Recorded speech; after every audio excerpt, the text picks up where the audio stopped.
Welcome back to The Explainer. So today we're jumping straight into what I think is a genuinely fascinating psychological mystery from the ancient world. It's called the Mahāgosiṅga Sutta. Now, if you know early Buddhist literature, you know it can sometimes get bogged down in lists of rules, but not this text. This is a rich, character-driven exploration of the human mind. If you're a focused learner and you're looking for structured, efficient ways to understand how completely different personalities approach the exact same goal of mental mastery, well, you're in for a treat. We are going to unpack some incredibly relatable archetypes today. Let's set the stage. Right off the bat, the text paints this incredibly atmospheric, specific scene for us. The Sal Forest Park at Gosinga is lovely. The night is bright, the sal trees are in full blossom, and heavenly scents seem to float on the air. Just picture it for a second. We're in ancient India, it's a warm, bright moonlit night, the air is literally fragrant with blossoms, and a group of the Buddha's most brilliant senior disciples have gathered together in this visually stunning forest. It's pretty much the ultimate environment for deep philosophical reflection. And it's right in the middle of this perfect setting that a really compelling question comes up. The monk Sariputta looks around at this gorgeous forest and asks his highly accomplished peers what kind of person would truly grace this forest. Basically, what kind of mind, what kind of practitioner is actually worthy of being in such a beautiful spot. And what happens next is essentially a Rashomon-style narrative. We hear from different monks, and each one gives an entirely different yet completely valid answer that's rooted directly in their own lived experience. All right, let's jump into Section 1, 6 Paths to Wisdom. So we're going to take a quick, rapid-fire tour through the minds of these senior monks. And honestly, you'll probably recognize yourself, or maybe some of your coworkers, in these distinct psychological archetypes. Our first answer comes from Ananda, and he perfectly represents the scholar. He argues that the forest is graced by someone who is incredibly learned, someone who doesn't just memorize the teachings, but mentally scrutinizes them. They penetrate the theory, and crucially, they teach it beautifully to everyone around them. Think of the modern knowledge worker, right? The person who finds their center by doing the deep reading, retaining that profound information, and then sharing it clearly with their team.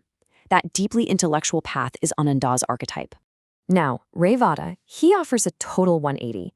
Representing the meditator, he says the forest is graced by someone who absolutely loves retreat. This is the ultimate introvert's path. This practitioner is totally devoted to the inner serenity of the heart. They never neglect deep absorption, and they frequent empty huts.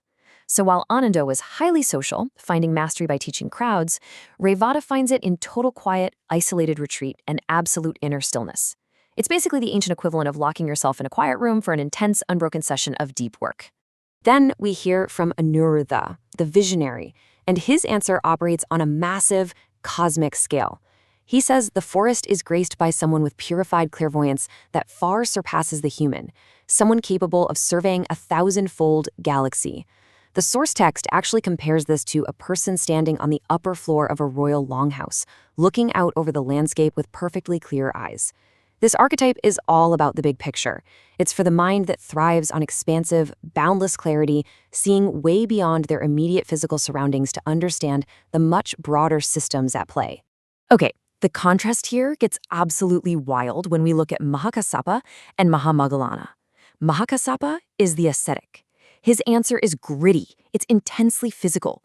He says the forest is graced by someone who lives out in the raw wilderness, eats only alms food, and wears rag robes. It's all about minimalism and hardcore solitary discipline. But then you have Mahamoggallana, the debater. He says no, the forest is graced when two practitioners engage in high-level discussion, questioning each other and answering without a single falter, just letting the intellectual discourse flow. Think about that. One finds mastery in silent, ragged survival, and the other finds it in sharp, highly social intellectual friction. And the fascinating part? Both are presented as completely valid paths to wisdom. Moving right along to Section 2, Sariputta's Mind Wardrobe. So after hearing all these varied approaches, the tables turn, and Sariputta is asked to answer his own question. And his core philosophy boils down to this: a mendicant masters their mind and is not mastered by it. I find this so incredibly fascinating because he completely internalizes the whole premise. The other monks, they talked about external actions, teaching crowds, sitting in empty huts, wearing rag robes, debating.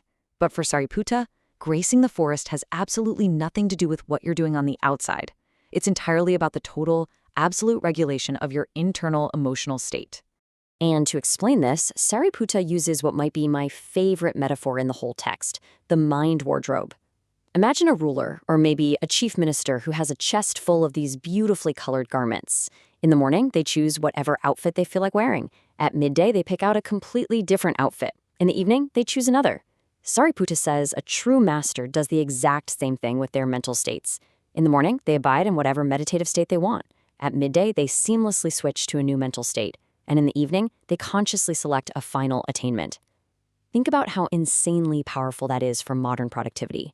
Imagine wearing your mental states exactly like clothes, picking and choosing them at will to suit whatever task is right in front of you, rather than just being dragged around by whatever random emotions pop up during the day. Which brings us to section 3, the Buddha's ultimate answer.